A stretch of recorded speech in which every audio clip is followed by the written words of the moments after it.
all right on the system end. Because we've got like I think four games. Hold on, we got Kenshi, this game, Morrowind, and Darkdire. So Kenshi, this game, Morrowind, and Darkdire. So we got 4 games a week. So I always like to make sure that it's working. Or 4 different games a week. So I always like to make sure I got the right thing. And yeah, it looks like it's working. So, okay. So you might see the loading screen for a second, though. So we are back. We are back to our Friday game.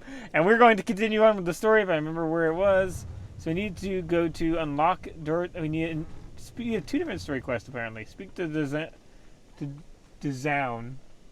I'm guessing it's like the Zown because like noun. The Zown. I'm guessing that's what it is. We got 2 different ways to go. So which one's the Zown, right? That's the Zown. I think that's okay. So that's I think the one for the Revenites. And I think the other one is it's trying to remember from last week. I'm guessing thinking Dismantling the Machine is the actual main story. But I'll go find out the Revenite thing first. We'll go do that first. So we'll do a quick run. But so how is it going, guys? I hope it's going all right. Get to enjoy the setting of we look through of Dromenka, the wilderness of Dromenka, which I'm guessing is kind of like a forest planet. There's a dark forest planet, which I imagine is kind of, or a dark rainy forest planet. I actually kind of find it kind of interesting because I imagine it would be really hard to have a forest on a planet that was always like kind of really dark and rainy. Just because trees rely off light, and I'm guessing but then again, if I remember correctly, I don't think shade, as in like I don't think like clouds actually stop. Someone might know more about plants than me, but I don't think it actually stops what plants get from the sun. I could be wrong.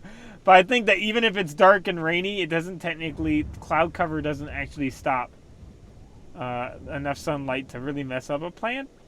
I could be wrong. I think it actually has to be like structure, like physical objects. Because just the things with clouds. I could be totally wrong. I don't know where I've heard this. But I know it's because like you can get sunburned even if it's cloudy. Or something like that. So, I do know, like, or if you're looking at the sun, even if there's a cloud blocking it, you're still going to hurt your eyes. It won't hurt as bad, but it's still not healthy to look. You shouldn't look at the sun even with a cloud blocking it. So I think that's where I'm picking up that idea. Either way, so let's talk to the Zound. Did you lose your way in the jungle? You have my sympathies, but we can't help. We have no food or water to offer. There's nothing for you here, and strangers are not welcome in this place. You'd best be going. I have something to stay aside. I have something to show you. I'm looking for the Revenites.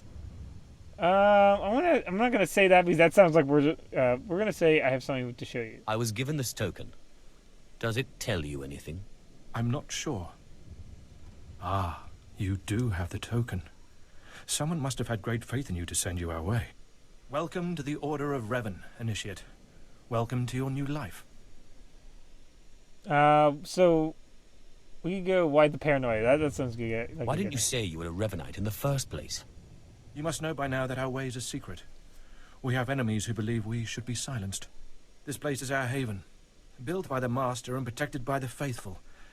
Here we leave our duties to the Empire behind. This is where the Master guides us in the mysteries of Revan, the one who began a Jedi, but grew into a Sith, and then something more. So, we'll say what does that... We'll say what does that mean. Why would a Jedi join the Sith? And what do you mean by something more? As a Jedi, Revan was a warrior who slaughtered armies. As a Sith, Revan was a teacher who trained 1,000 dark apprentices. Eventually, Jedi and Sith both turned on Revan. But instead of being destroyed, Revan was reborn. So if this is kind of referring to... Okay, I don't know if I want to spoil... It's an older game. So if you don't want a spoiler, just expect it for a second. So, you ready? Okay, so this is referring kind of all to KOTOR. Knights of the Old Republic. So Revan's basically the main character. But he just doesn't know. He forgot his memory. or lost his memory. So you're gonna see you'll see some interesting. I think that recall it. It'll be interesting. Basically, he forgot is the way that you kind of can create your character is basically it's going with the idea that since you don't know who you are, your personality is different. And then when you eventually figure out your Revan again, but Revan basically has his whole story. You'll find it out from this. So that's if you're just wondering, that's a little information. So why is this a secret? Or If all that's true, why isn't Revan known better? The Empire tries to bury Revan as a minor figure, out of fear. Revan was stripped of power, stripped of life, of memory, and left to rot. And still, Revan relearned the ways of the Force. The reborn Revan destroyed Jedi and Sith, and came to Dromund Kaas. Although Revan's life ended here, the Master preserved that life, so that we may learn from it.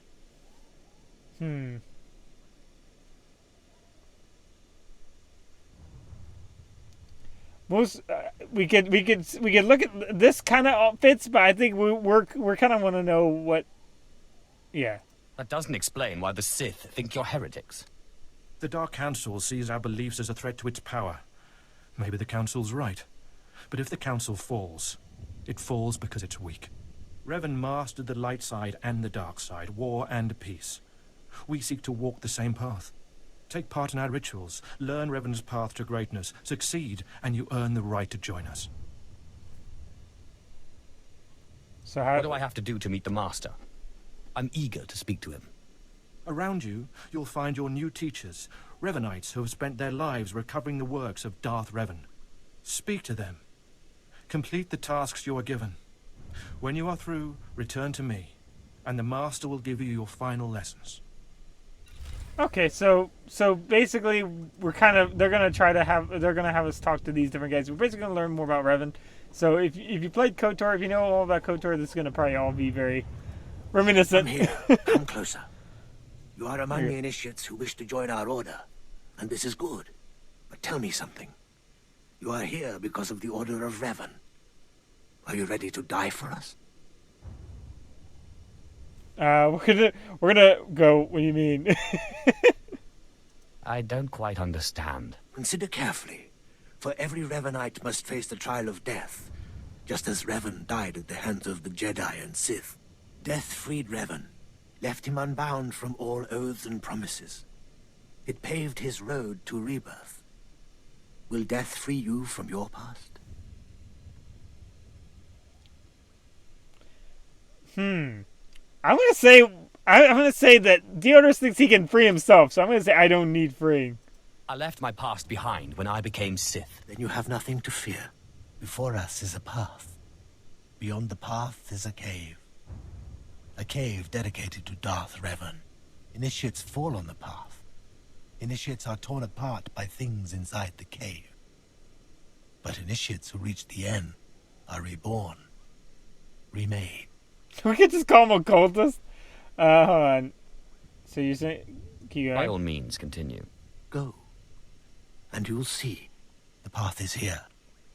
The cave. The cave will be more trying. Okay. I think I see. Go. Free yourself from the life you've made. The petty choices, the mistakes, the oaths sworn. All of it will be washed away. It will be terrible. It will be glorious. When the deed is done, and you have reached the end of the cave, return to me. Because we're technically infiltrating I believe that the quest is that we're technically infiltrating these guys. So it should be interesting to see what choices come from this. Because once we've actually infiltrated them, I wonder if we're going to have to take sides. Kind of curious. I'm kind of curious if we're going to have to take sides. Excuse me. But it's really, I have to, it's fine, I've said this so much, but I do like actually looking around at the setting. Because I feel like in a lot of, what must be a depressing job is making all the scenery for a lot of MMOs and knowing that a lot of people that are playing your game are not going to look around.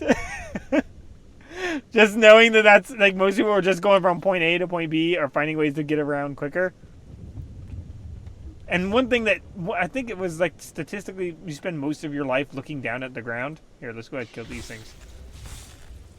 Most of your life is spent looking at the floor, which is a really sad statistic when you think about it. When there's so many things other than the floor in life, there's so many other things to look at than the floor. So now whoever makes the roads in MMOs must be really proud, because their texture is probably the most seen texture of any MMO ever. That and trees, the roots of trees. I guarantee, I almost could tell you, if you like put a hole directly in the center of the sky above in an MMO, sometimes people would not notice. I mean, okay, it's like some people would notice, right? But if you put it like right directly above the player, like straight up, that would be we call it. It'd be a funny prank to do. Or did you put something like right above somebody? Is that also, if you're gonna hide? It's just fun little psychological, I guess, psychology little tidbit. If you're gonna hide something, hiding something on the floor is actually a lot harder than you'd think. Like, you know, things like you always see in movies, people like stepping on stuff or different things. Like, that happens. People do have things where they kick things, step things, or stuff like that. They just miss it because they're not paying attention. Right? Like stepping on Legos and stuff like that. But it's a lot easier. It would be a lot easier to hide something up high than to hide something down low. Because that's where everyone's looking. Everyone's going to be looking at the ground. No one's going to be looking up above people. That's like, now, from the problem becomes at a distance. If something's hiding up high, it's easy to see it. Because it's sitting out of place up in the air. Versus down on the floor where it's kind of silhouetted. It's like it's blending in with the ground, right? He's just talking to himself back there. I know I can open this and see what he said. A forgotten Sith Lord whose collection of devout followers still who remembers the deeds. Can I just go other? I'll go other. That way I think that will stay on him. I just don't want to get embroiled into... let's see. I didn't actually really have to fight anything. I'm kind of surprised.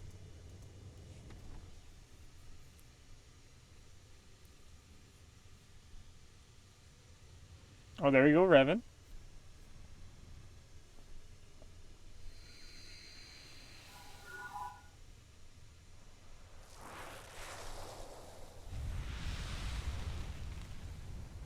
Oh, we're actually talking to Revan. Someone dressed as Revan. Could be someone just dressed as... Oh boy, we're getting shot.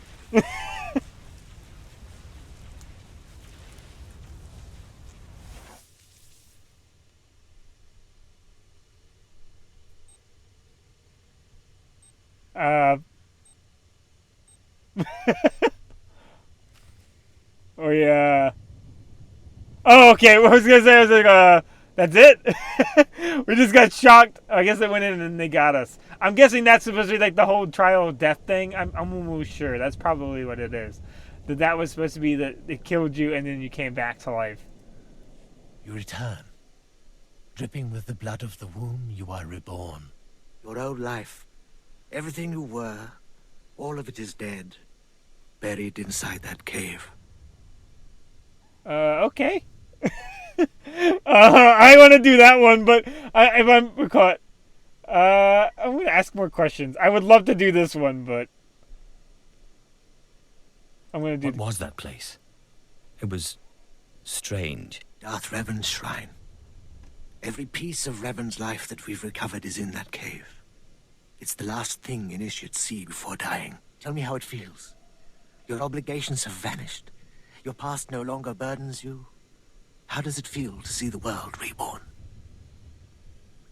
Let's be really, really depressing. I don't feel anything. There is no shame in that. When Revan died, the rebirth took many months. It will be no different with you. You've done well. And I'm proud that you've begun your new life as a Revanite. Choosing allegiance to us, first of all. Take this gift to guide you in your new life. It will remind you of what you've become. Leave now, and may the Force make you strong. Ooh, there you go. Let's go ahead and go. Let's go ahead and go. Go on. I imagine though. Okay, so here's the one thing. If you're talking about like near-death experiences, right? Okay, so I've been in some dangerous experience. I've been in some dangerous situations, but I would think that just randomly getting shocked wouldn't be very lesson learning. Does that make sense? Because you don't have what do you call it? You weren't present of mind. Here, I'll talk after you do that. Come forward. Speak to me.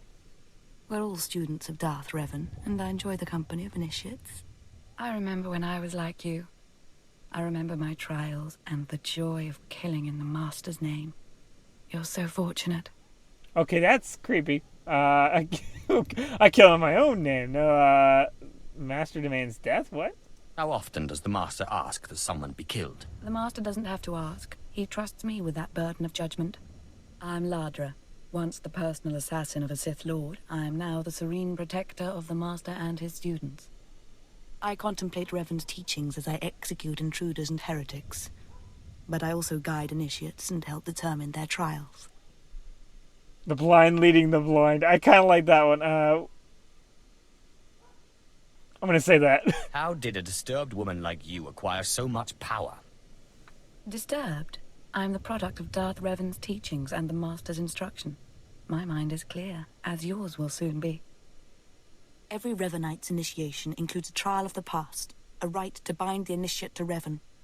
Your rite will be very special. You will find the mask of Darth Revan, what he wore after becoming Sith. It's a powerful symbol of his greatness, long lost to us.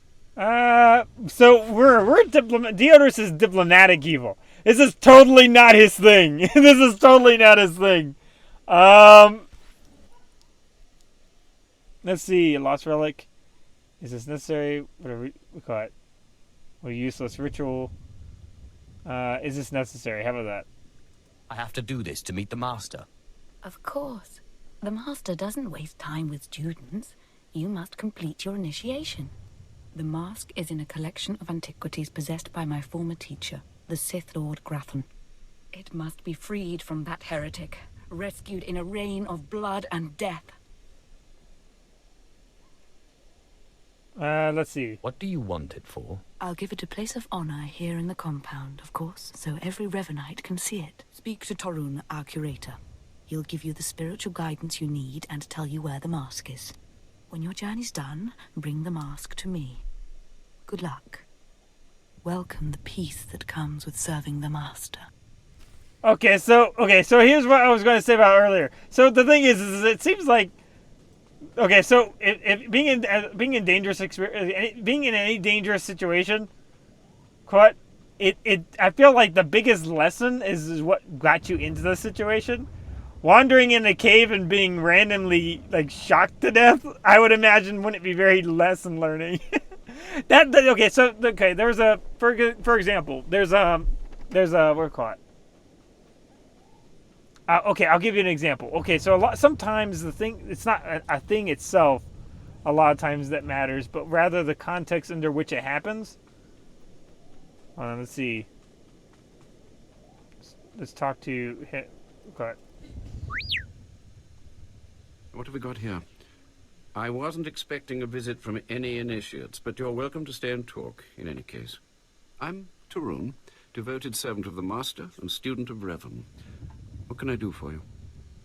Let's find out about help me find something. I was sent here. Ladra asked me to talk to you. I should have known.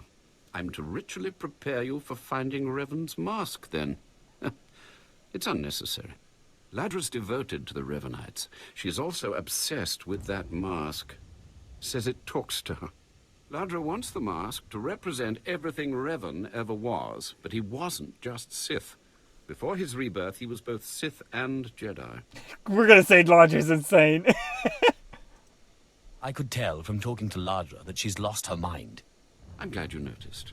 There is a fine line between worship and mindless obsession. It's tempting to seek answers in material objects. Ladra will use the mask to teach that Revan was a being of only darkness. I don't want that mask becoming our Order's sole focus. Bring it to me. I'll keep it safe among a few like-minded scholars. Hold on, I see what you're doing. You don't exactly come away empty-handed. I'm not after the mask for myself. I have no use for it, except for what it represents. I'm sure Ladra promised a grand reward for the mask. I can't match it, but I can promise your initiation will proceed smoothly. Will you help me preserve the real Revan? Or will you let Ladra overshadow everything with a Sith relic? So, okay, I might keep it myself. Hold on. We're gonna say, okay, we're diplomatic evil. The last thing we want is a crazy person in charge, so... The truth of Revan's history should be preserved. Thank you. You're doing a fine thing.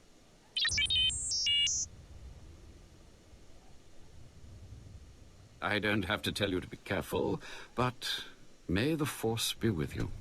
May it keep you strong and guide your return. This guy's a lot more reasonable. He's gonna be... We're finding potential allies. That's his whole goal, right? So, last person you want is, the crazy... Okay, so there was that one guy that we kind of helped out, right? That was kind of the crazy murderer, right? But recall, the other person is like... Okay, so he was like, hey, I'm going to be your military. It's like, okay, good. Whereas this people were a bunch of random people in the woods that you don't know if they're going to come out and start swinging at you. So, because we're infiltrating them, right? So I'd rather have the, not crazy person be on our side. The other person's free soldiers, right? They're literally saying, hey, we'll be your free soldiers. Whereas this person's, hey, I might actually be on the exact opposite side as you.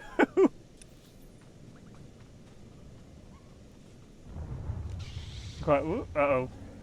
And we call it generally, and that's another thing with like bad guys and things. If you're trying to make a character that's supposed to be a bad guy, makes way more. Hold on. You're making a bad guy in things. If you're gonna make a bad guy get betrayed by someone, a great one to have him get betrayed. Okay, Kimball's getting. You okay, Kimball? Getting attacked by like everything. There we go.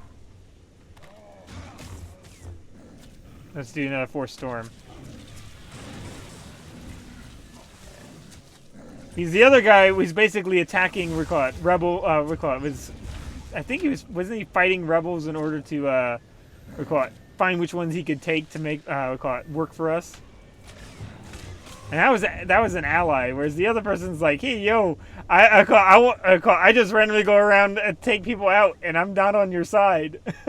Because remember, they consider the Sith heretics, so. Him being a Sith, that would basically mean that they want to get him. Oh, okay. Come on, let's get these guys. But either way, so what I was I forgot what I was trying to talk about earlier. I think it was with the. Hold on, let's get that reprogrammed droid. So the some of the. I think it was before the larger person, wasn't it? I don't remember. I forgot. But the let's just go ahead and kill some of these guys. But I think that if we're infiltrating these guys, it'll be interesting to see what we can do later on with it. Oh, there we go. Well, let's lock that so we don't move those things. There we go. Was it in here? No, where in the world is it? Oh, I have to go to Lord Grathan's estate. Okay. Let's do that. But basically, the last thing we want to do is in a cult you're infiltrating, is to side with the side that wants the cult to go extreme. So it's like if you're infiltrating a cult, it's like, hey, could you find out if these guys are doing anything crazy? The last thing you do is go, okay, hey, there's the reasonable guy. And then there's the unreasonable one. And then the last thing you go is, hey, I want to work with them. Because if the whole idea is to possibly make allies, the last thing you want to do is side with the one that's saying, let's go after random people. Or people they deem heretics. I think, but either way, so I think with some of the things, I think it's going to be interesting. Just to see how, I'm guessing just from what we've seen so far, Deodorous really isn't going to get along too well with the Revanites. Just from that perspective. He's all about making allies. He might be able to make allies, it depends if they go more that direction or if they go, because if we're doing diplomatic evil. Even if they say that whoever says they're going to work for him, he'll probably side with, though, ultimately. He'll probably ultimately side with whoever says it'll work for him. But generally, if someone believes a mask is talking to them and telling them to do things, that means they're not working for you. They're working for a delusion. Working for a delusion. So next time, so if you had to hire a mercenary, right? And one mercenary goes, "Hey, if you pay me, I'll go do something," right? That one makes sense. But then if the next one says, "Pay me, and I'll talk to my mask," and the mask will tell me whether what I do to accomplish the mission. It's like, no, I don't deal with crazy. I don't deal with crazy.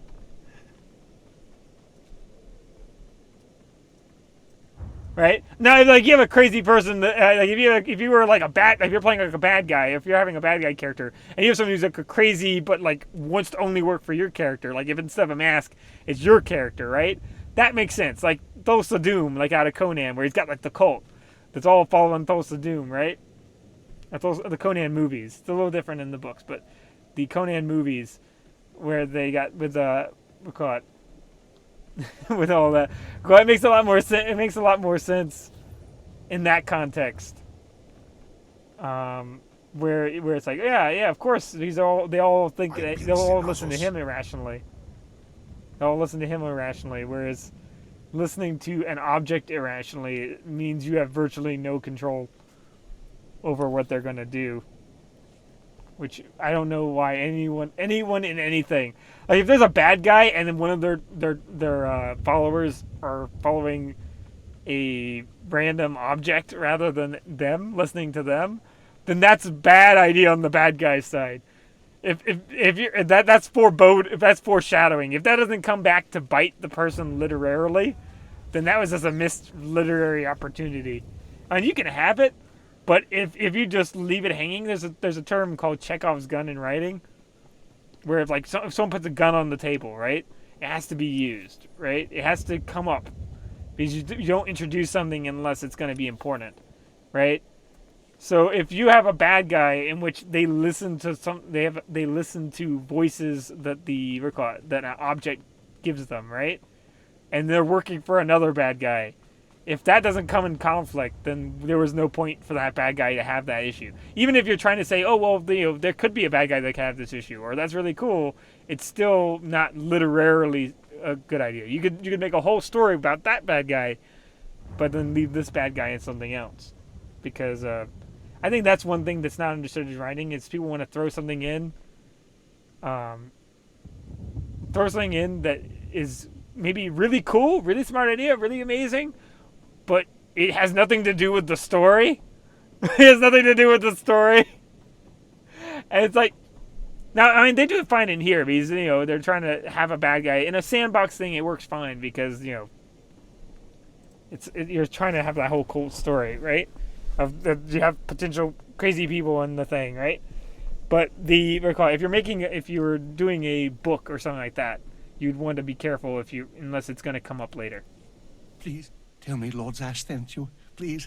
I can't stand it here any longer. I don't want to die.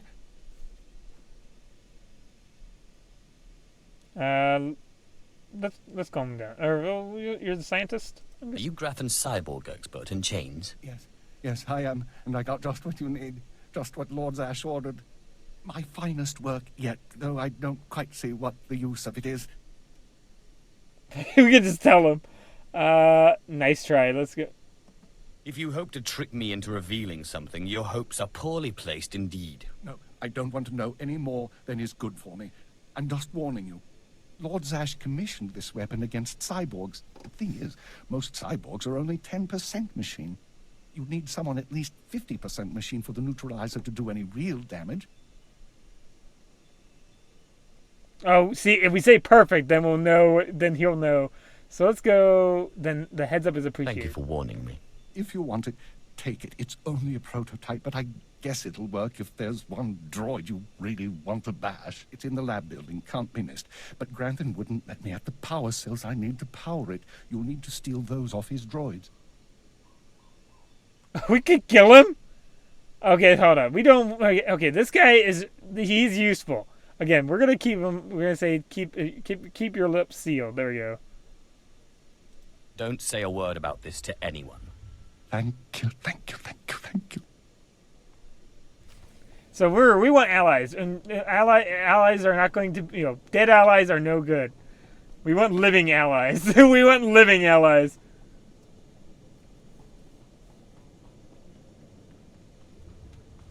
Whoop, excuse me. Oh, we're gonna end up fighting these guys, aren't we? Whoop. I was that's like walking out of a building and you see someone you really don't want to talk to. It's like, oh no, I didn't want to talk to them. Oh no. And then you get run into. Sometimes in video games you end up having the same instead of a combat situation, it's a social. It's basically in real life it's the same thing, but a social situation. It's like. When you go around the corner, you run into a bad guy. It's like, oh no, I have to fight him. But in real life, it's you go around the corner, see someone you really don't want to talk to, and you're like, now I need to talk to them. Collect power cells. There we go. I get technically no one. That's another funny thing is technically you don't really have to. That's one thing that is always really funny. You always actually have the option to just literally walk by somebody. I know that seems like a really really jerk thing to possibly do. But the older I get, the more and more I realize you kind of can. You kind of can. You kind of can. Everyone always lives life like they're being really, really forced to do everything. But if you just kind of start realizing you're really not forced to do so many things, like it's kind of actually just yourself making you have to do it all. Things are a lot easier for one. Because then when you do them, right, you have a healthy perspective of it. It's not you're doing it because you have to. You're doing it because you want to. And that's better. That's a better way to look at it. You're doing it because you want to, or you're doing it because you think it's right. That's perfectly fine too. Like if you think it's right to be nice to somebody, do it 100%. Right? Definitely. I've definitely done things just to be just to be friendly. Right? But if you feel like you're going through and forcing yourself, what you get is compassion fatigue, and that's just no good. Because then you're gonna, when you really should be nice or should be considerate, you're just not gonna be. You're gonna be you're gonna be out of things to give, so to speak. Out of we call it feelings to give.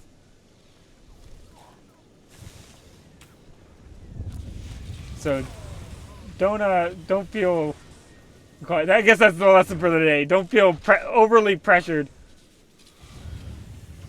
When someone else, when you're getting put in a difficult situation beforehand. Hold on, before we go in, let me check something real quick.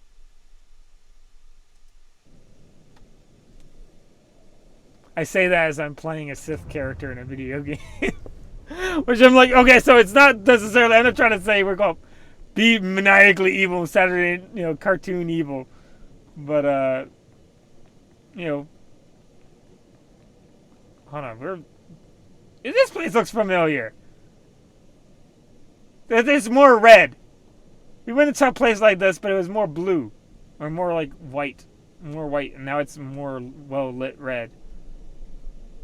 Oh, there's another person. Murder X Rum. Okay.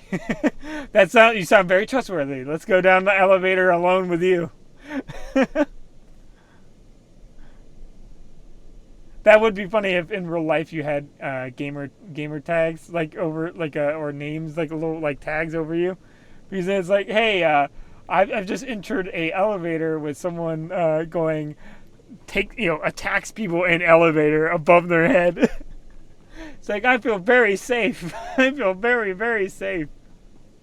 And let's see, where do we need to go? Where's in here? Okay, we need to go this way, right? Oh, it's down. It's down. Whoop. Run this way. There's a perfect example in the soldier situation. in the soldier mission, there's this thing I do every time, and that's where like the refugees stole the medicine. Like the refugees stole the medicine, right? And they go, well, I won't tell you where it is unless you promise to give it back to me, right? But the thing is, they stole it from the military, which have a whole bunch of people who are dying, right? They have a whole bunch of people who are dying. Every single time I go, yeah, sure. And then I walk right past them and take it back to the military. It's like, you stole it. Yeah. Let's see. And it's like it's considered dark side. I'm like, okay, so returning stolen goods. It's dark side. Okay, get it. Sure.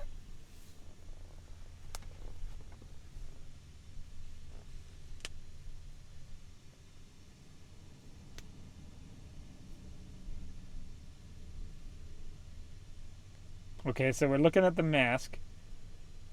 I'm assuming that there would probably be music. Because without the music, it's just kind of like a closed, silent room crickets as he's just looking around, looking at the mask.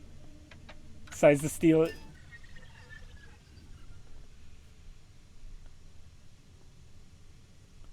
But literally, I cannot be convinced ever. I can literally not be convinced ever to just not give it back. Because there's people dying in both situations, right? Or people sick in one situation, people literally dying in the other.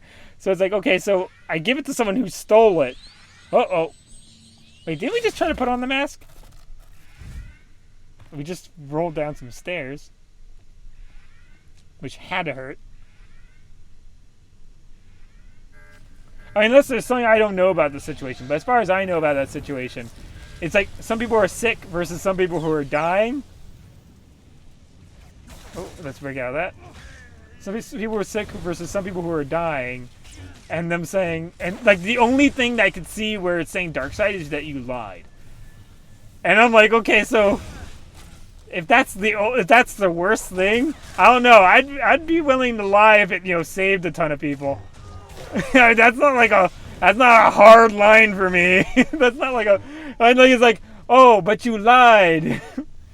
How dare you? You saved probably a bunch of people because you lied to someone who stole medicine. So, okay. So, it's not like technically you're then complicit in stealing medicine too. I laugh at that mission every time because I'm like, they really think I'm going to give it back to this person.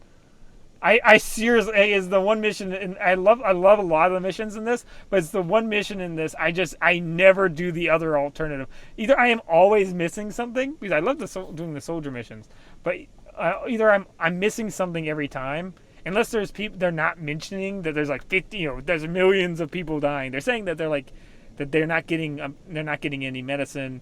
They're like, oh, well, they don't share any of the medicine. But I'm like, they don't have any medicine because it was stolen. So of course they couldn't be sharing any medicine because they don't have any. So I don't know. Someone out there might know better than I do about the soldier storyline, what's going on with that quest. But I have yet to see why that's one of the things that I've never understood why it's dark side to return the medicine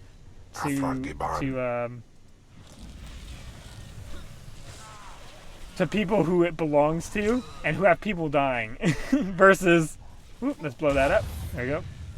Versus some people who are sick and complaining that there's no medicine being shared with them when the people that they're accusing of not sharing with them don't have any because it's been stolen. So, I don't know. I mean, maybe an oversight. I think maybe that was like an oversight and there was something supposed to be there. Of where it's like, do you save the children or do you save a bunch of other people? But even then, and this is where I love talking about philosophers. If you ever look at Kierkegaard, there's little things for each one. Every philosopher has issues. Every philosopher has issues. But one thing for Kierkegaard that I really like is technically if you have a choice between saving an old man or a child, a lot of people go, oh, save the child, of course, because the child's younger. Heck no, that's not necessarily what you're obligated to do. You save whichever one you want to save. You save the kid if you think saving the kid's the right thing. If you think saving the old adult is the right thing, you save the old adult. The kid's life isn't more inherently valuable just because they're younger. The kid could grow up to be a murderer. And then technically the kid's life, resulted in the loss of others. Whereas you could argue the older person is closer to death, so they're less likely to commit atrocities before the other person. They're more likely to go, you know what? I have lived my life. I'm going to retire, and then never hurt anyone. Never hurt anyone again. So it's like I love like whenever they talk about like with like little philosophy examples. There's so many ones that are goofy. There's the trolley one, right? The trolley one about whether you do the lever, whether you pull the lever or not, right? Let's go ahead and take this. The trolley experiment, or to go and hit more people. Or do you hit the one person? Or no, you have more people right in front of you, right? On the track, right? More people right in front of you on the track. And do you pull the lever so you hit the other person, right? Do you hit the person with the thing like that? The thing is that it's entirely devoid of reality. I'm sitting there on the trolley thing. It's like, oh, you must record. Yep, you must. And this might be people go, oh, you're taking the hypothetical too serious. But like, turn on the brakes. Like everyone automatically assumes that there's a zero sum. Have you ever heard of zero sum? And a lot of like in choices and when there's good or bad in games, they always put you in a zero sum situation of going, do you hurt this person or do you hurt that person? But in life, there's so few, almost no zero sum scenarios. There's almost no zero sum scenarios in real life. In fact, I have yet to run into one real life zero sum scenario. Because even if you get into cookies, like giving out cookies, right? You could always buy more cookies. You could always buy more cookies, or you could give them something else. You could do something else. You could always do something else. So that's where that's why I always liked with the Captain Kirk with Star Trek with the Captain Kirk where he cheats on the Kobayashi Maru. How he beats the Kobayashi Maru is he cheats. That's exactly what you can do in life. If you ever get into a situation in life in which it's like, I must choose one thing or the other thing, you just go, no, I don't, and do something else. You just do something else. I have not once have I ever run into a situation, even in dangerous situations. Like I've been personally held hostage one time, and then have been in a situation where someone else was held hostage. So I've been in two hostage situations. One as the hostage, one as a bystander to a hostage, right? So two different times, and still I have not once run into a situation in which it was zero sum. That by zero sum I mean bad for it between two equal sides. For example, you could argue, oh well, it's zero sum. Either guy who gets who has the hostage gets what they want, or they don't, right? The hostage gets what they want, right? But the thing is, in that situation, there's a clear good and bad guy, right? You see what I'm saying? There's a clear person who should win and a clear person who shouldn't win. There's never two good people. I should say there's never two sides that are both right in a zero-sum situation. Then you have to pick, which one do I do? Right? There's no right and more right. Does that make sense? There's always if two things are close enough to right. So for example, let's say I want to save my friend, right? And the other person's like, I want to save my kid. You go, oh no, I can only save one. Can you? Why not just try to save both? Why not just try to save both? Or if you just save one, then technically you did do something wrong by not trying to save both. I think it's like one of those things of where people then try to make them feel better about taking limited risk, so they only throw out a limited situation of going, well, I can only do one thing. Or even the Batman situation, like even with the Batman movie, it's like, do you save your girlfriend or do you save the politician that's also your friend, right? The lawyer is going to become a politician. I ran into the wrong warehouse. Sorry, guys. See you guys over there. They're like, okay, went to the wrong room. Bye, guys. Where's the way out? But I've literally never run into a situation in which there was a right and more right. There was just the thing that was, there's sometimes there's a thing that's easier to do, right? But there's never a situation where there was the right and more right, and like the other one couldn't ever happen. I guess maybe if you're like in a medical field, you could have that. In a medical field, that would be far more likely. Even in a hostage situation, which situations like I was in, because then there was like a bad guy in the situation and a good guy in the situation. There was the obvious, winner. and or obvious person you wanted to win, obvious person you wanted to lose. In a medical situation, I guess you could be in a situation where you're like, oh, I have to pick who's going to live. But even then, you pick the one who's most likely going to live, or the one who's going to, the one who needs the most care. It's triage at that point. It's not morals. Oh, we learned something. That's really cool. Gratham forces. That's triage at that point. That's not philosophy. That's triage. Who are you going to help greatest in that situation? That's not philosophy. That's not right or wrong. That's, hey, did you properly do triage? You're not a bad person if you don't know how to do triage. You're a person who's just not been trained in triage. That's why I do hate sometimes where philosophy gets into some weird places. And it makes it where, like, whenever we do video games or doing stuff like that, sometimes you run into situations where it's like, oh, this is good, or do you do the evil thing? It's like, sometimes the evil thing isn't really all that evil, because it's just like, do you help the person who, we're saying doesn't deserve it? Hold on, can't we get you to sell trash? Wasn't that a thing? Sell trash items, yes. Awesome. That's awesome. I don't know if a lot of people know you can do that. I mean, this game does a pretty good job of it, I think. But that was just the one quest. The soldier quest is the one quest where I had an issue with it, because I'm like, I don't see the bad in it. I just don't see where it's bad to give back something to someone who it was stolen from if the person's a good guy. Because if they're the good guy, then they'll make the decision to give it to them, right? So if you had a friend, right? If you have a friend you know is a great person, right? And someone robbed them, right? And they go, oh, but I need it, and they weren't sharing. But there's absolutely no evidence besides them saying, oh, they're not sharing, right? Would you go, hey, I should believe this random person I met for the first time and have never seen before in my life, to saying that they deserve it more than my friend? Or should I go, hey, I trust my friend, and my friend can make good decisions.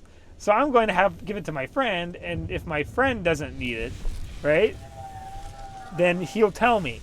And if not, that's his bad, because he didn't recall it. It was his item to choose if it was good or bad with, right? Or if it was if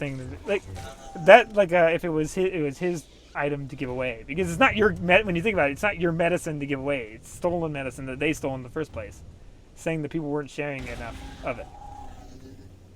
Which, for all you know, they could have been giving it to they could have been getting all of it. That could be why there was a shortage, and why when the medicine got stolen.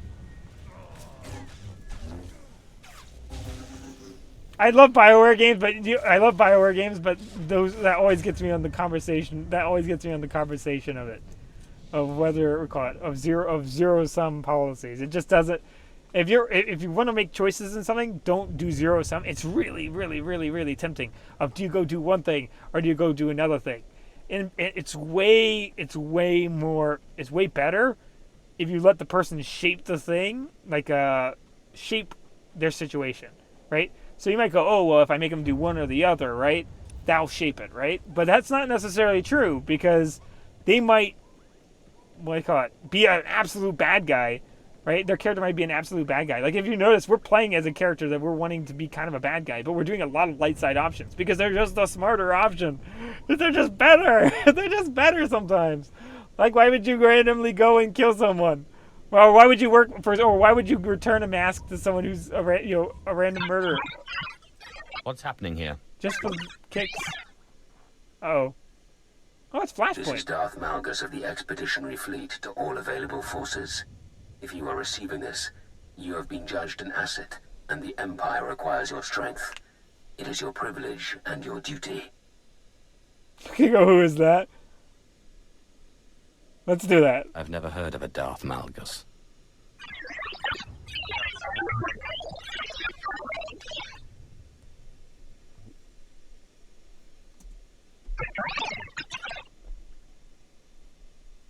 The alien adversar Hegemony has established Hammer Station, a mobile battle platform that threatens our borders.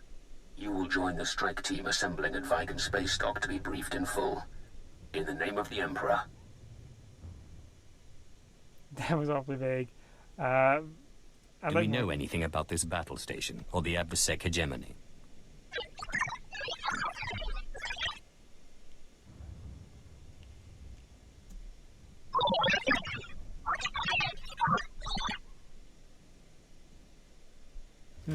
Okay. So so they're just doing that.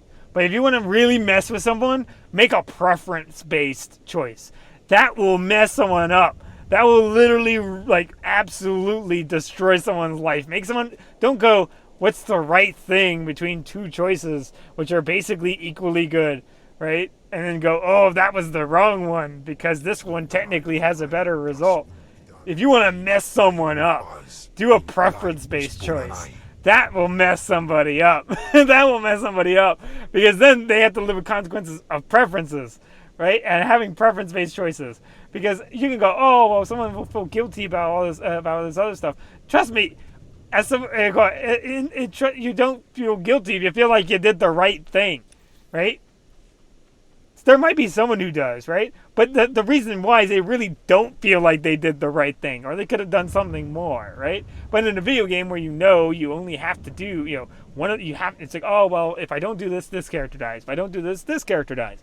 I pick my favorite character, or I pick the thing that my character would do, and boom, one of the characters dies. But if you do a thing where,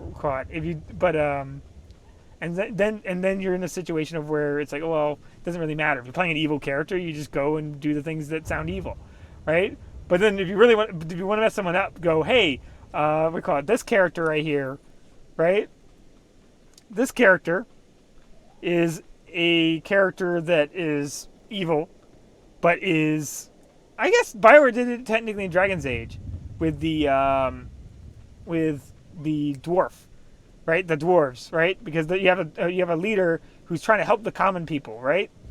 And you can either help the traditionalist or you can help the person who's trying to help destroy their caste system, right? The guy's like objectively doing bad things, right? But he's technically he's doing bad things, but you could prefer the things the bad things are giving you, right? So even if you're playing a bad guy, you might want the good guy. Right? Because the good guy is the traditionalist, and he might be better off you, or he just screwed you over. You could have been the dwarf he screwed over. So it could have had nothing to do with the moral situation. It could be that he, unseated you from being in charge, and now you're like, well, that's tough. I don't care if you're trying to do that. It's, we're caught. It's, you mess with me, I mess with you, like that kind of thing.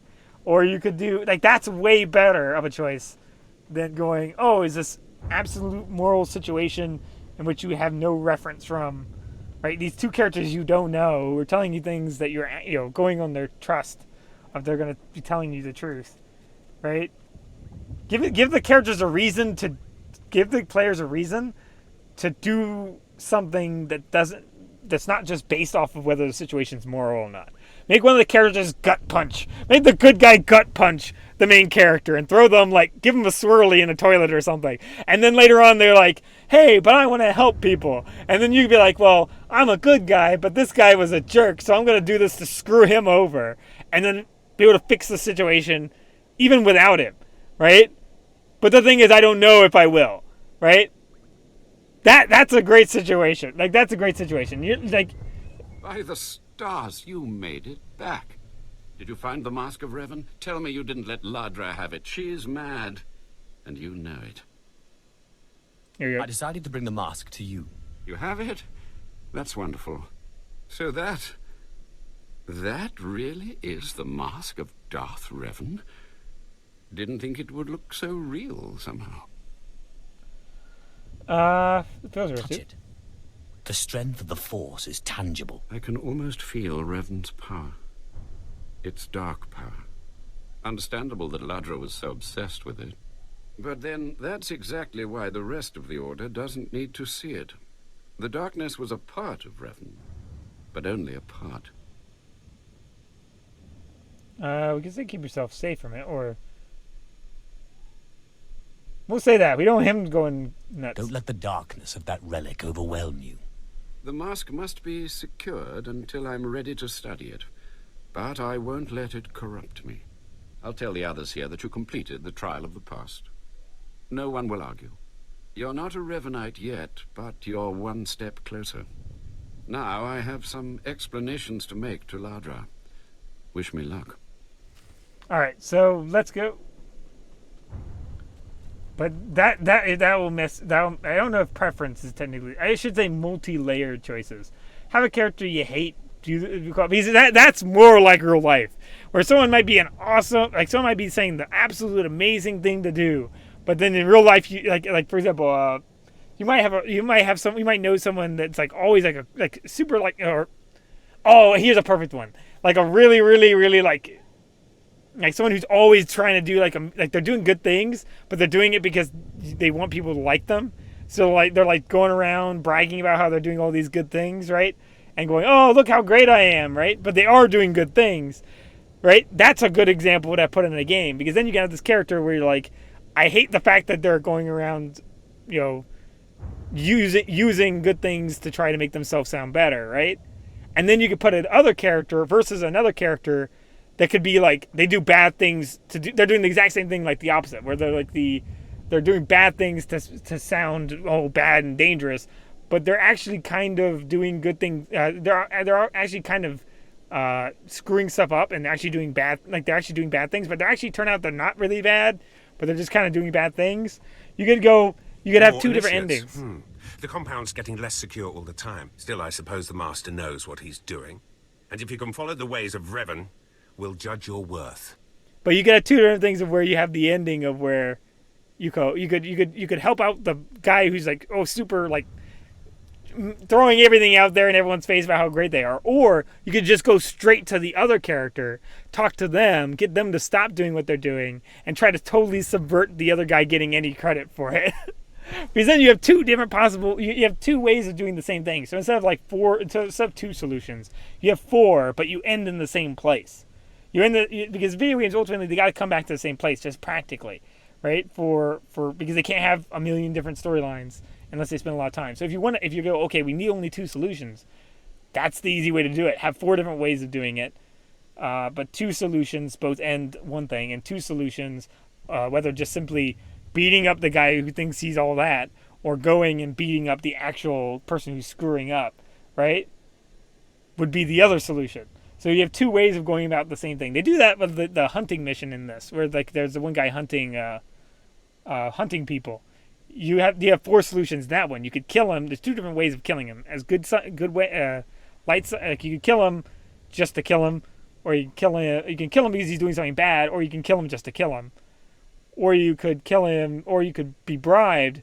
Actually, you have a lot of options that way. You could get bribed and kill him, regardless. You got a lot of things. Your opinion? We're gonna say ways of Revan. What ways are you talking about? Revan didn't work alone. Revan had allies, all walks of life. We're no different. You want to join us? You need to face the men and women who got here first and who've proved that they're loyal to the Master. But they do good in this game. I think that it's very rarely that you run into a situation. Every once in a while you run into that. Choose which is greater good. But in real life, very rarely will you run into a situation of, which greater good should we contribute toward?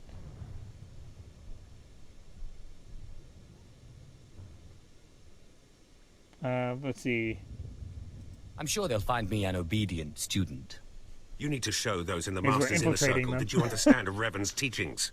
They'll ask questions. You'll answer. If they're not satisfied, they'll abandon the test of wisdom and begin your test of strength. Revan didn't suffer the weak.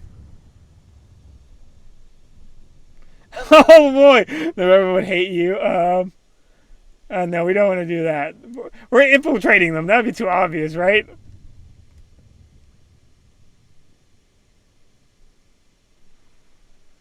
Okay, I know we're diplomatic, but I want to do that. What I've seen, weakness prevails among the Revanites. Then it's time you saw something more. Your pilgrimage starts in the jungle. You'll find your first guide there. He'll determine whether you're worth sending on to the rest. Be ready for anything, Initiate. The jungle's dangerous, and so are the true Revanites. There we go. It felt like that was the best option to say, just because it was, because he's basically coming at us. He's basically coming at us, and they're also letting in, apparently, people who think they're talking to they're letting major people be in positions that think they're talking to objects that want to make them do things or kill people. So if one of your leadership is talking to an inanimate object and going, he's telling me to do things, that's not a strong trait. It's kind of weak, bro. That's kind of weak, bro. That's kind of not that's not really projecting strength. That's projecting a level. What we call it? That's projecting we call it a level of weakness as an organization, because you're just saying, hey, yeah, we need anybody. We're willing to take anybody because we can't get anybody to fill this position. So we even have this person who totally shouldn't have be in charge. We're gonna give them a job. We're gonna give them a job and let them be in charge because we're just that. We can't conflict with them. Let's talk to Morin. So, you have come. You who would join the Order of Revan. I am Moron Dokas, Lord of Beasts. I am Revanite, and I am Sith. What do you say to me? That's an unfortunate name. Mispronounced it. I was about to say it, but I realized I was going to pronounce the U as an A, or as another O. Not as an A, but congratulations. I greet you in honor. Congratulations. What do you expect me to say? I'm very impressed. I do not need your praise, Initiate. For decades I have served the Master. He found me when I was a lava and saw that I was strong in the Force. Against the Empire's traditions he trained me. This is the way of Revan, to teach all species the path to power. Your master is brave to defy tradition that way. Brave or a fool? He is not a fool. Now you will answer a question. And you will answer well, or face the claws of my pets. Why do you think Revan trained aliens in the ways of the Sith? Why did Revan offer power to all Seekers? So, do we answer what we think, or do we answer... We're going to say we're going to reveal more about Deodorous here. Revan knew that servants are more useful when they're powerful. You answer well. You answer wisely. You speak like a true Revanite. You may proceed on your pilgrimage and seek... So maybe he might be more like a Revanite than I was thinking.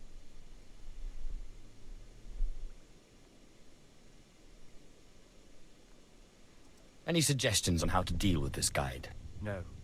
You will do this on your own. Seek the mercenary called SWTOR. Let's see if that continues. Let's see. I'm kind of interested. I wonder if he's going to keep accidentally just if answering in character is actually going to result in him answering all the Revanite questions. That would be kind of interesting.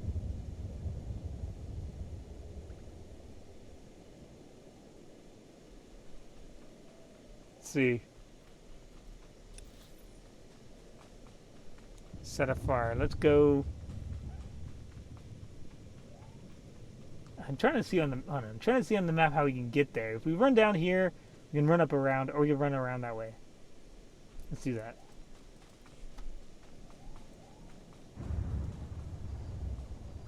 But yeah, I wish more games had options and choices.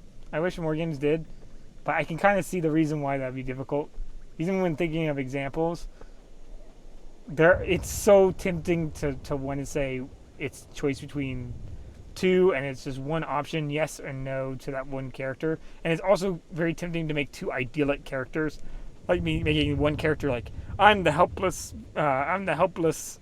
innocent person who you must help, and the other person being, oh, but I'm the responsible person, and if you don't, and I'm the responsible person, and you have to help me because otherwise things will be bad. And so you have to pick between the person who's helpless or the person who's responsible. And because that's kind of what it feels like a lot of times games do. You have to pick between the duty-esque character or the kind of ephemeral kind of like charity. Kind of, it's like you have to pick between duty and charity a lot in video games, I feel. Because they're like, oh, well, good and evil is obvious. You pick good and evil. That's obvious, so we'll do something smart. We'll do duty and charity. But then duty and charity doesn't really work because, you could go, well, you'd reason out logically and they totally subvert any real difficult decision making. We just getting lost. Of going, well, if I don't help the one guy, the other person's going to keep being in trouble. It's like to give a man a fish. He eats for a day. What? Teach a man to fish. He knows how to eat his whole life. The thing is, even in that very situation, give the guy a fish while you teach him to fish, and because you will run into people that are that way that'll go, oh, well, teach a man to fish. You learn his whole life, and he'll sit there with all the stuff, with all the fish, right? And we're like, well, you could give him a fish in the meanwhile while you're teaching him to fish, right? No, that doesn't make any sense, right? So the thing is, that's what it feels like sometimes in video games. Sometimes, not in this game specifically, but a lot of games, the moral choice comes down to, do I help the person who's basically torturing the other person by making them have to do something, but then not giving them something to do it, to help them do it? Or do I help the person who's being tortured, basically, by having to do something that's futile, right? But at the same time, is absolutely helpless at ever advancing from doing what they're doing. It's like, can't you go, hey, give the guy some stuff, and you learn how to do something. You know what I mean? Like there's sometimes in video games they just go, or they'll do the middle ground option will be like the only right option. Like there are some games that give you the middle ground option. A lot of Japanese games, a lot of games from Japan, like JRPGs and stuff like that. For some reason, have a neutral path. But the neutral path is I'll get onto that in a second. Talking. Have some of the men head into the city. They've earned a break from training. Yes, Commander. It's good to see you alive. Not everyone makes it past Morin. Raymond contacted me from the base. Said you wanted to join our society. Is it true? Is it safe to talk? How about that? Should we be discussing this in public? My people won't talk, and I've swept the area for bugs. We'll discuss it now. Centuries ago, my clan fought Revan when we invaded the Republic with the rest of the Mandalorians. It was our privilege to battle Jedi. We lost the war over Malchor 5, but that was a privilege too. It's out of respect for Revan that I agreed to join the Master. I don't quite understand. Mandalorians honor their foes. We respect a hard-earned victory. I serve the Order to ensure Revan's name isn't forgotten. Revan was a warrior, a leader, and deserves to be remembered. Since you're not bound by honor, how do I know you won't sully the Dark Lord's memory? What can you do for the Order in Revan's name?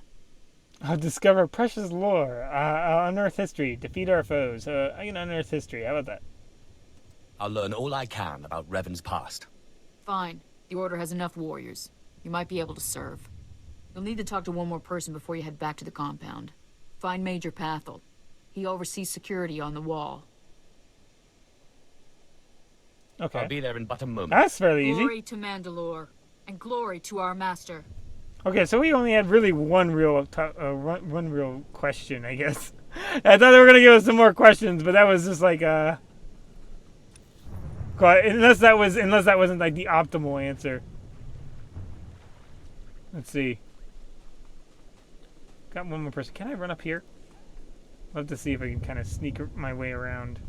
But a lot of like JRPGs have like a neutral path, but like if we call it. But sometimes they can be goofy themselves, because sometimes it's like I have to be a jerk at this time, right? Like if you have to be a jerk at this time and be nice at this time, and then I'll be neutral. It's like I don't know. I don't know if that's how life works. I mean, you could argue that there's a neutral in this game. Right? There's a neutral, but it doesn't really, even though you're like, it's light side, dark side. It's not like good, bad. It's light side, dark side. And in Star Wars, you got light side, dark side is a little different than just good, bad, even though a lot of times it's really easy to see. Light side is like being all peaceful, being all non-conflictual, right? Being all non-conflict. And so that's why, you see Deodorous getting a lot of it, even though he's pretty much evil. So we've been doing a lot of non-conflict things. And he's still mostly, getting light side, but he's getting dark side from having commit dark side with that on. Come on over. There's nothing to trouble us here, and we can speak freely. I'm Major Pathel, at your service. It's always wonderful to meet new initiates. The Order of Revan needs all the dedicated young people it can get. Oh, hello. It's a pleasure. Truly. I don't know how your other meetings went, but I like to conduct these interviews informally. No point making your life difficult, eh? Quite a few initiates, young officers, acolytes, and the like, think our secret society will help them become morphs or dark lords. You're not like that, I presume? The Order of Revan intrigues me, but I don't need it to get what I want. You're ambitious. That's a fine trait. Don't let it get the better of you, though.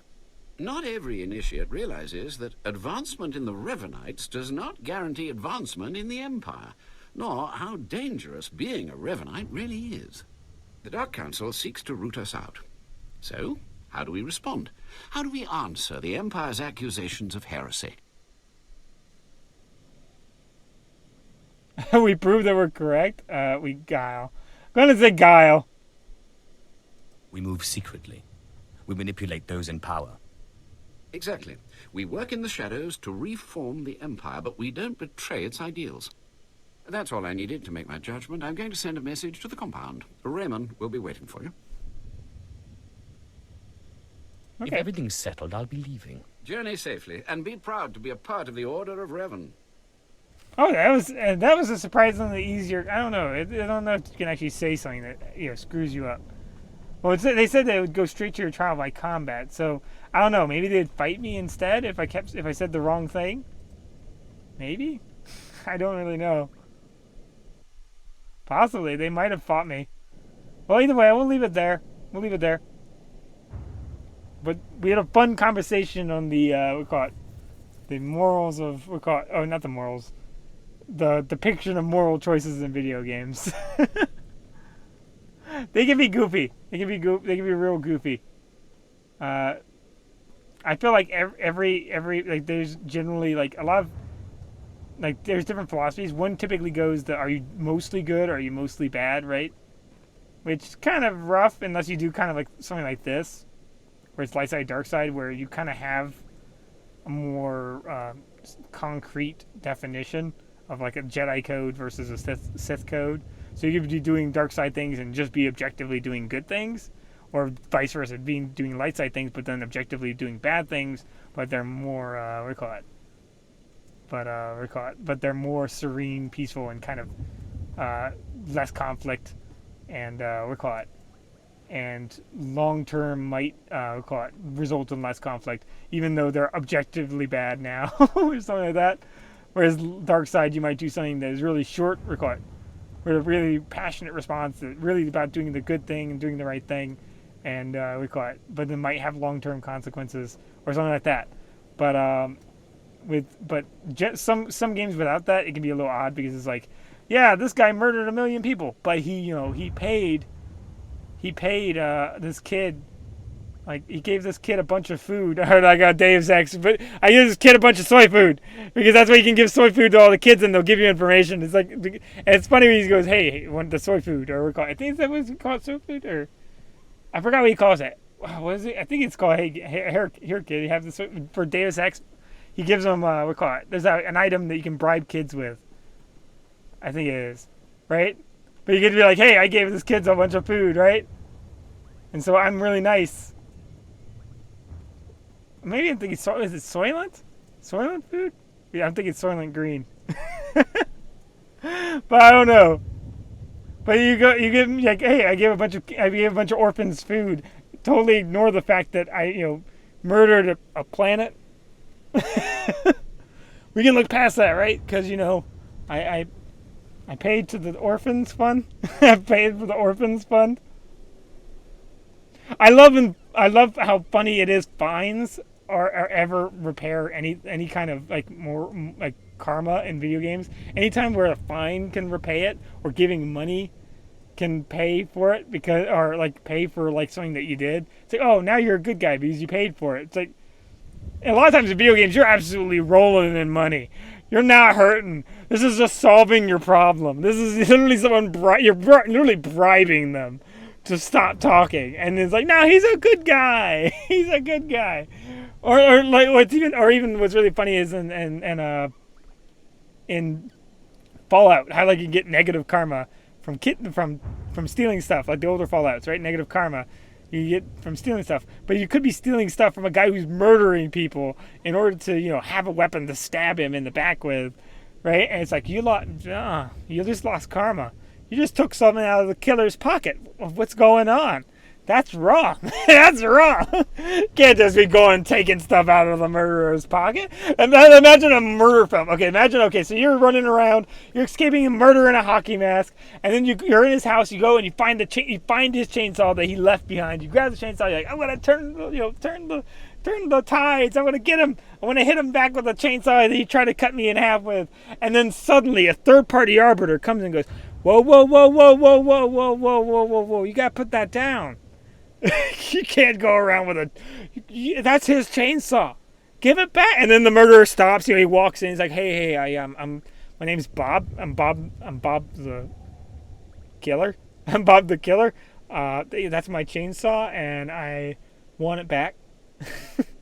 And they're like, give the guy his chainsaw back. It's like, but he's gonna just chainsaw me as soon as I give it. No, give the guy his chainsaw back. It's his chainsaw. You can't just walk around running around with his chainsaw. So I was like, okay, fine. How about I use how I put a grenade in his pocket? And then they both go, whoa, whoa, whoa, whoa. We can't do that either. Oh no, hold on. Fallout Lord. No, that's actually good by the books. You can give him a grenade. So I can just give him a grenade. Yeah, you can give anybody a grenade. That's not a bad karma. Oh. Puts grenade in pocket. Explosion. Okay. But couldn't use the chainsaw. Check. Karma solved. It always makes me laugh in video games. Sometimes it's just too... Some moral systems in video games can sometimes be hilarious. Some are really well done. Or like some aren't based off of like, oh, right and wrong. They're based off of, are you Imperial or Stormcloak? I guess if you go with Skyrim, Imperial or Stormcloak. It's not right or wrong. It's you work for these guys or you work for those guys, right? You could be evil Imperial, you could be good Imperial, or you could be evil Stormcloak or good Stormcloak. You could be neutral Stormcloak, neutral Imperial. Doesn't matter. You could be any of which, but it solves the conflict, so that works, right? But ones where it's like, hey, you're a bad boy for stealing the killer's chainsaw. that always makes me laugh. That has to be my favorite. Literally, it's one of the funniest things in the game of where you are killing a bad guy, right? In a video game in which like the characters go back kill like millions of people or something like that, right? And then you get in the top right corner. You just scoot up there, and he goes, "You have lost karma," or you're a renegade. Like in case of like Mass Effect, most of the Mass Effect ones, you have a good guy way of solving anything, right? But it's funny, it's like, "Oh, you're a bad guy. You shouldn't have done that." Yeah, you just saved everybody, but shouldn't have done that. I don't know. It's just really funny to me. It's just hilarious. Makes me think of there's an old game called I think Black and White. Where it's there's like a little devil on your shoulder and a little angel on your shoulder, and you're making a little a monster to rule over people. But I had a lot of fun with this one. Had a lot more chat with this one. I had a lot more chatter on my end. So I hope you guys have enjoyed. Hope you guys can relate with some of the video game references I'm making. If you haven't played old school Fallouts, or if you haven't played some older, it's not, I wouldn't say older video games, somewhere between around the time of like Fallout 3, which I guess it's kind of old by now. Fallout 3 is kind of old by now. I guess it really depends. If you were there when the first video games were made, then it's not old to you. It's not old to you. But it's an older video game. That kind of era of video games had some really funny ones. Particularly Fallout 3's ending. Fallout 3's ending was a big one because it was hey, why don't we send the super mutant in who is immune to radiation to turn off the thing? He goes, nah, that's your destiny. I'm not going in there. That's your destiny. But I'm sure you could go in. You won't get hurt. You're literally immune to radiation. You're telling me to go in there and die? No. I'm immune to radiation. But that's your destiny. That's your destiny. It's like, that sounds like a roundabout way of killing me. It may be, but it's not wrong to me. That's so many games did that back in that kind of time period, and they were funny. Some were aggravating, some were frustrating, but some were just downright. They made the game better because of how silly it was. If you looked at it from a meta perspective, when you look back at it, you're like, that's what made the game so funny and so fun and everything like that. Is that some of these choices were so out there and random. So I've gone on mostly talking rather than playing right now, but hope you guys have enjoyed. We're standing on the spaceship. So hope you guys have enjoyed. Hope you guys had fun. So we'll leave it off here. See you guys later, and have a good weekend. All right, bye.